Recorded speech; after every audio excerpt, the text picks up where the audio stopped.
Greetings, citizens of the galaxy. Welcome to Sword Gaming. Who we truly are is defined by our actions. Alright guys, I said we would review the trailer, Obi-Wan trailer, and here it goes. Let's take a look.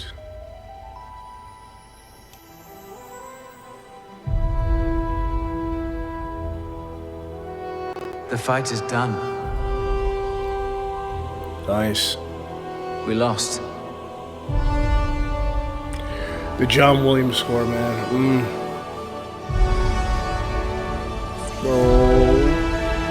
Oh! Stay hidden. It's a callback to Phantom Menace. No! Oh my God! I'm getting The key got goosebumps. to hunting Jedi Oh! is patience. Yo, the Grand Inquisitor. Jedi cannot help what they are. Their compassion I leaves wonder a who that trail. is. The Jedi Code is like an itch. Oh He man! cannot help it. Where is he?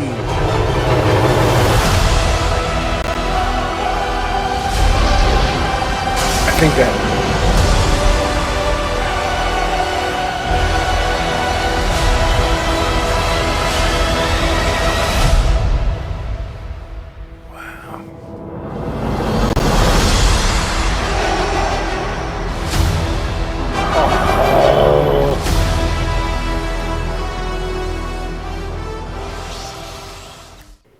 Alright, I don't know about you guys, but that trailer was awesome.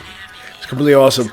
I'm excited to see what the Obi-Wan Kenobi series is going to bring. I mean, we didn't know what stories that we left. There was always one that Christian Harloff brought up, and when he said, when Anakin and Obi-Wan were on the Death Star, and Vader said, last time, let me put on my bass. Last time I left you, I was but a learner. Now I am the master. And so, he kind of, Christian Harloff always said, well, what was that last time? So before we go into the roles, I just want to introduce the cast. I guess Ewan McGregor. Someone I heard about it and was like, hey, maybe there's more story to be told. Which is actually interesting too, because Kathleen Kennedy said there might be a second season Ewan McGregor of it because there's might be more story to tell. If there is Kumail more story Nanjiani, good comedian. Well, let's go to see what we have so far. Cast Indira Varma joined the cast. Rupert Fiend has joined the cast. O'Shea Jackson Jr., the son of Ice Cube, the rapper, has joined the cast.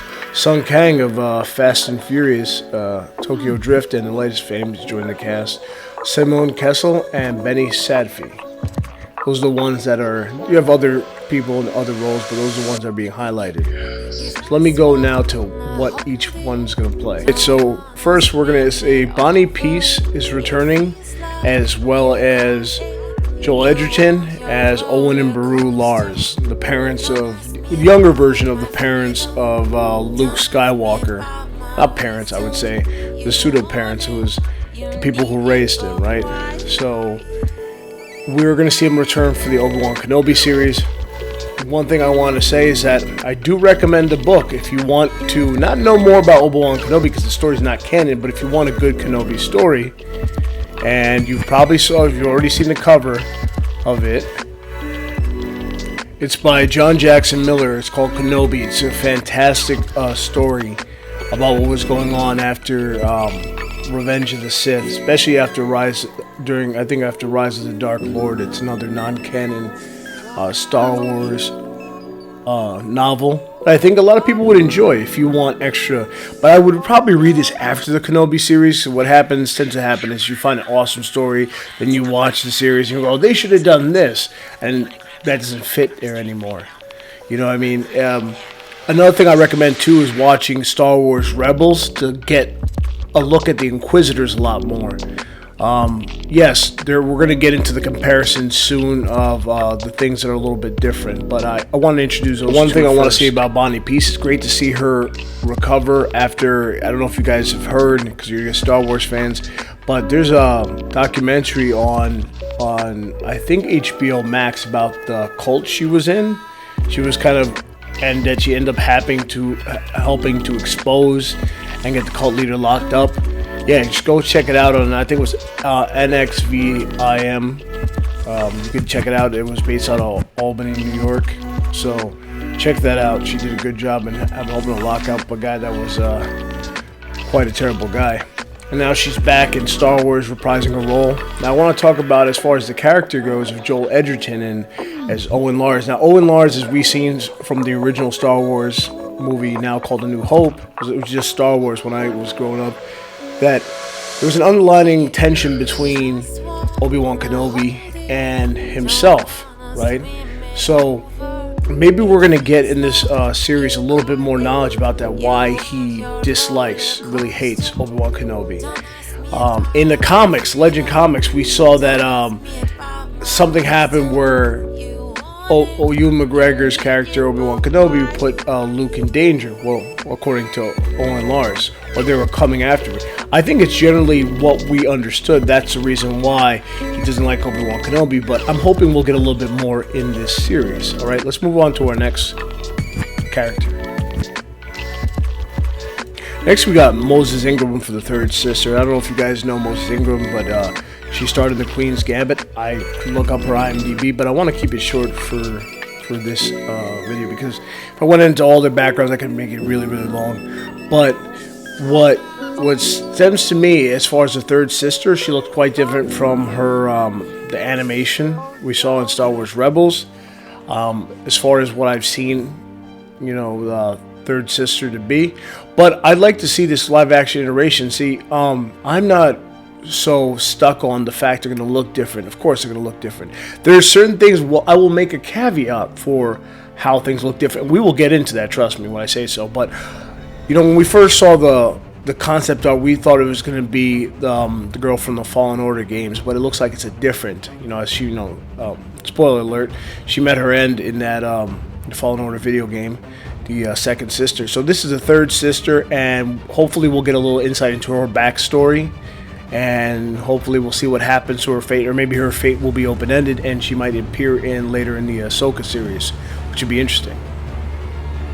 Next is Indira Varma, another actor from Game of Thrones. I think that makes 4 actors. You have Pedro Pascal, obviously the Mandalorian. You obviously have blanking out her name, who became Kira. But you have all these actors, and you had one more that I believe was in the Mandalorian. But you have all these actors coming from the Game of Thrones series are joining Star Wars, which is great. I mean, till the last season, which is very contentious. I believe Game of Thrones has been a really good show, and so we'll be able to see what character she portrays. I'm hoping she's gonna be a version of like Rey Sloane, if you know the Aftermath series, mixed with Tarkin, like a cold, calculating character, and maybe we'll see some connections to Thrawn. We'll see. It depends really.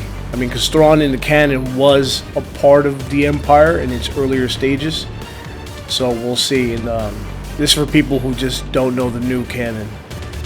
In Legends, of course, Thrawn showed up towards the end. He was in, the unknown regions, but we'll see what happens. Now we'll go to the next character. Kang, you obviously know him from Fast and Furious. If you've seen the Fast and Furious franchise, you joined at Tokyo Drift, who played a character that was previously done in another film, I believe.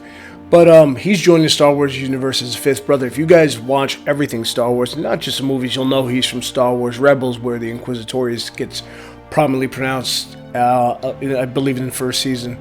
And so here's where the controversy kind of starts. As you look right here, this is what he looks like in the actual live action. So it's not really controversy. I mean, I think he looks okay. I mean, it's similar. It's not exactly the same. So there's some people that are always kind of wrapped up about it, but this is the first live action incarnation of this type of race. So, I mean, to me, it's not that big of a deal, but I could understand where some people might have some kind of contention with it. I would say as long as the story's good, you can give that a pass, but I can't wait to see what Sung Kang actually brings to this, if we get to see a new side of his acting in the Kenobi series. So let's go to a big point of contention for a lot of fans. Big point of contention It's Rupert Friend. You know him from, as you see on the picture, Agent 47 of the Hitman, from the Hitman video games. That's who he played. He's played other parts before. But he's playing the Grand Inquisitor. We know the Grand Inquisitor from Star Wars Rebels. That's where I believe he was introduced. And the race, the Utapauan that he's playing Utapauan Grand Inquisitor, they usually have elongated heads. We've seen them the way they look in Revenge of the Sith, when Obi-Wan Kenobi arrives at Utapau, and the leader, don't remember the name off the top of my head, actually tells Obi-Wan that Grievous is here. Now here's him as live action version, so it looks a little different. As far as like, I can, to me it's not, it really depends. I mean, his head looks a little big. He looks like he has a little bit of a big head. Is it as elongated as it's been in other pictures? Not really. Is he tall, thin, and lanky? It doesn't look 100%, but we'll have to take a look and see how it plays out.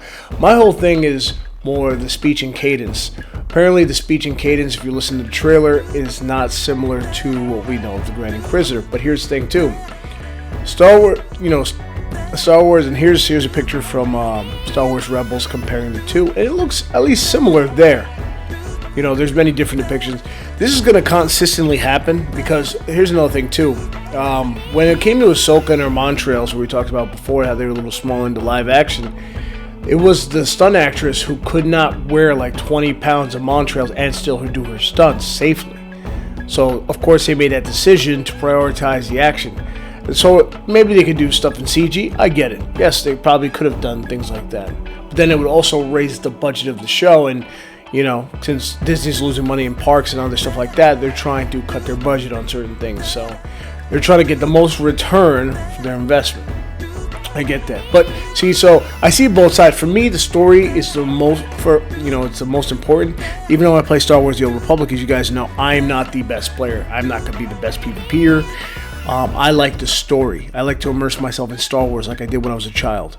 That's what I'm looking forward. So the cadence, the speech, if it's not like the Grand Inquisitor, I haven't seen Rebels in a while. If I go back and watch it, and I watch Kenobi, it might be a little rough for me. There's going to be some sinister tone, but maybe he does turn it on. We'll have to wait in the series and see. You know, time will tell. Alright, so now we move on to Kumail Nanjiani's character. So Kumail Nanjiani's characters, I didn't know what role he was going to play. I tried to find it. I didn't see anything on it. But however, I found a rumor on Star Wars Newsnet, and Star Wars Newsnet has a good track record for any type of leaks in Star Wars. But apparently, his character is going to have a huge impact on the story. He's going to have a big role. So if you guys want to know nothing going in, I mean, you already know some things, I'd probably check out now because this might be true. If not, you know, I'm gonna let you guys know. So give me 5, 4, 3, 2, 1. So the premise in the Kenobi is that Leia is kidnapped as a child, and I guess is a trap for Kenobi. So Bail Organa goes to Obi-Wan Kenobi to help save Leia.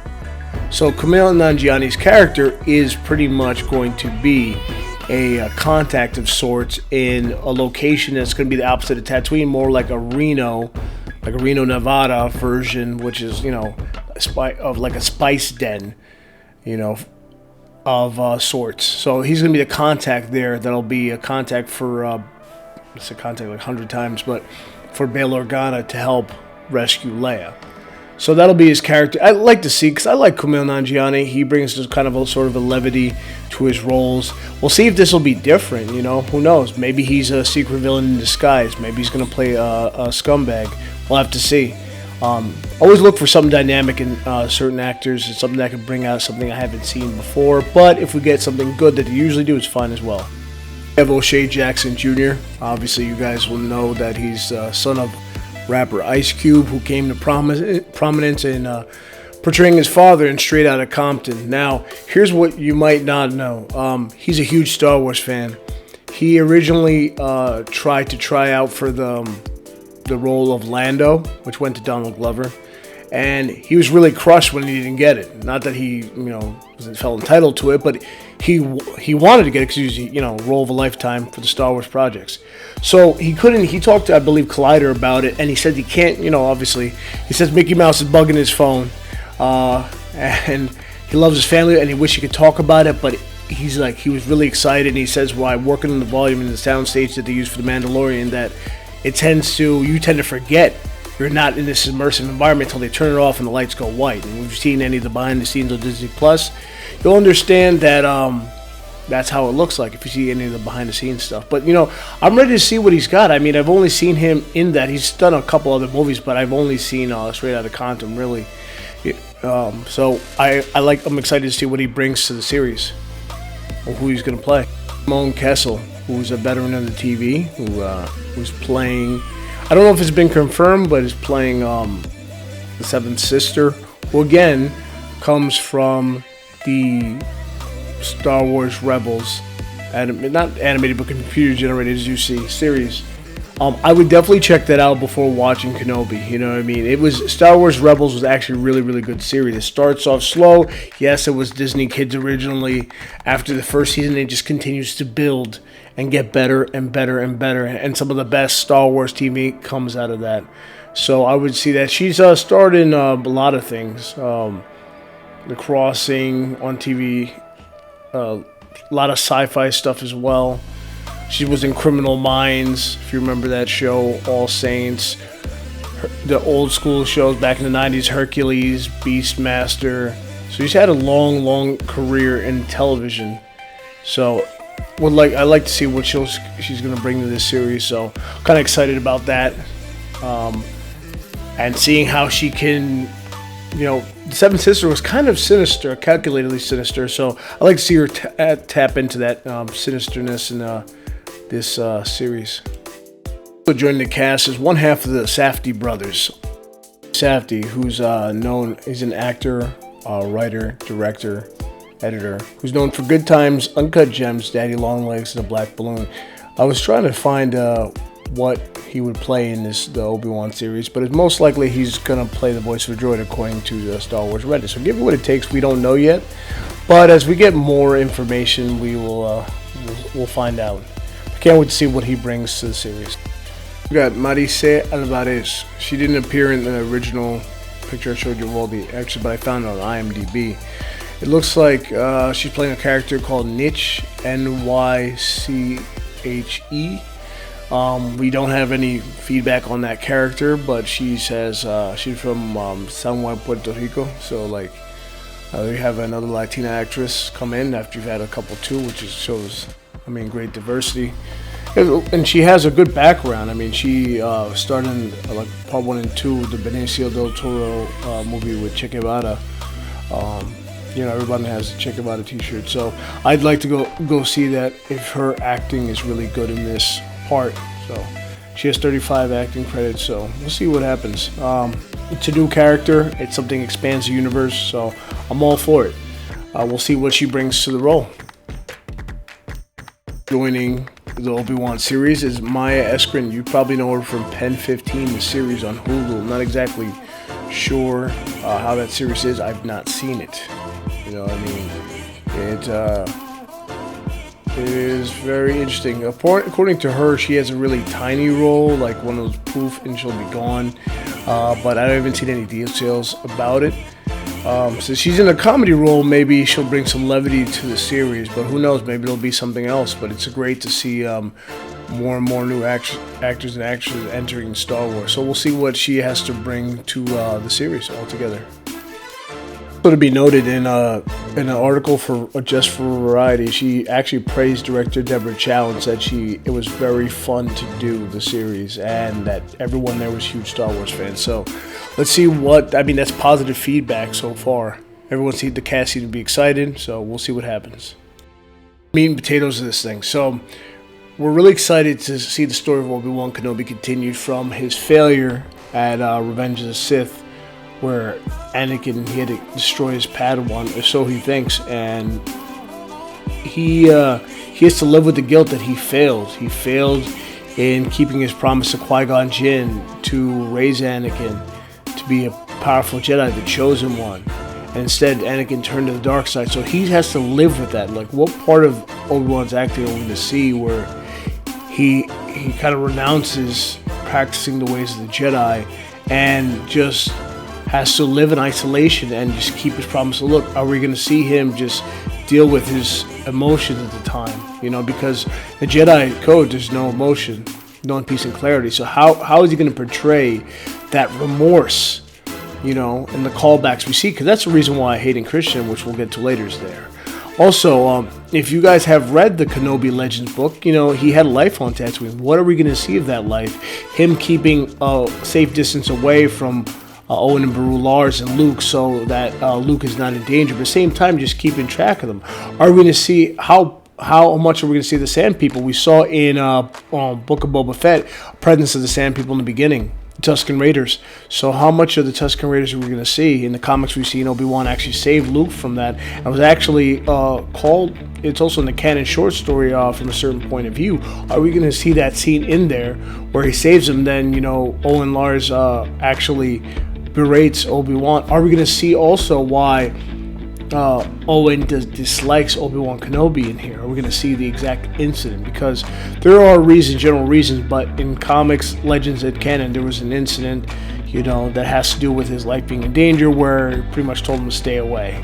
And as you see in A New Hope, he kind of, you know, he just called him a crazy old man, and, you know, you got an idea for why things are going that way. But it's something that we look forward to. Of course, Ewan McGregor's awesome, great actor, and we look forward to seeing more of him later on. And hopefully there'll be a season 2 if this is really, really good. We have Anakin Skywalker reprising his role as Darth Vader. We haven't seen Anakin since Revenge of the Sith. Here we're probably going to see a couple of his maskless face, similar to what we saw in Rogue One. I believe we saw a little bit of him in that tank when he was told that Krennic was arriving. So we have some art that shows that might be the case from Star Wars New Net. I can show you right here. But what was been said is that we're going to see the most powerful iteration and vicious version of Vader yet. So this is a grand departure, and we've seen it already in the comics. The original, before Disney restructured everything, Vader was very weak in his armor. And so because of that, we were told that he could never challenge the Emperor. But what we've seen in the comics, if you guys have kept up on the Darth Vader comics, if not, go check out the Comic Experience. The Comic Experience is a fantastic channel if you want Star Wars voiced action comics. That, you know, comics in general, obviously Comics Explained, another channel I shout out. Rob does a fantastic job. And hopefully one day this channel could become like that in what I do. So, going back to what I was saying, so we're getting a little bit of view of that Vader, you know, in his chamber, his Kolto chamber, or back to chamber, just recharging. As we've seen that, they kind of brought that back in the Book of Boba Fett. So it looks like we'll see that. We'll see him in flashbacks with Obi-Wan probably being haunted about how he failed his apprentice, as I said before. And I'm really looking forward to see Vader in this vicious, and apparently, you know, because it's going to be a mini-series. Of course, Vader won't be in everything, but his shadow apparently will be prevalent over everything.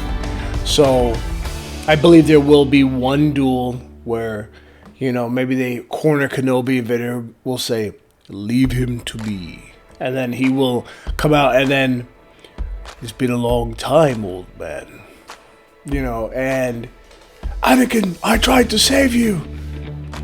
You have failed, and now you will die."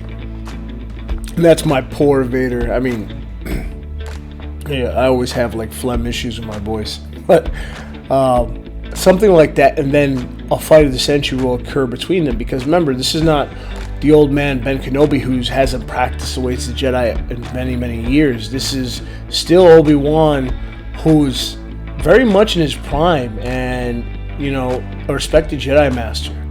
At the same time, he's trying to survive, but he's still very much capable and using the Force. And this is Anakin, who's now still filled with that anger. and he's growing more powerful since the last time. So it'll be interesting to see him. I also like to see Vader punish one of his Inquisitors for failure. It'd be great to see, like the menace that Darth Vader was, you know, in his prime. Just grab one of the Inquisitor, you know, you failed me for the last time, and he'll grab him and just like use the Force, choke him, and stab him with his lightsaber, something like that, to set an example for the rest. Like 12th brother or sister, somebody nobody cares about, a short cameo, which could be the Pen 15 star. Who knows if she appears as some Inquisitor who fails and Vader just like, you know, chokes the life out of her, to set that kind of ominous tone that Vader's someone not to be feared with. Not unlike Jedi Fallen Order, when Vader appears at the end, you can't fight him, you have to run. And if you try, it shows you exactly what happens. If you guys have seen, you can click on Google, you can Google it, or you can go on YouTube and just see the replays. But I'm overly excited for this series because this is something that we've wanted as fans of the original trilogy, and we still have a great demand. As we saw Luke show up in Mandalorian, how the array of reactions that put out. I myself am looking forward to seeing this. How do you guys feel? Let me know in the comments below how you guys are feeling for this. I know it's been long, and I thank you and I appreciate each and every one of you for waiting. May the Force see your will for your destiny always. And I will try to get more videos out to you guys soon. Thanks for everything.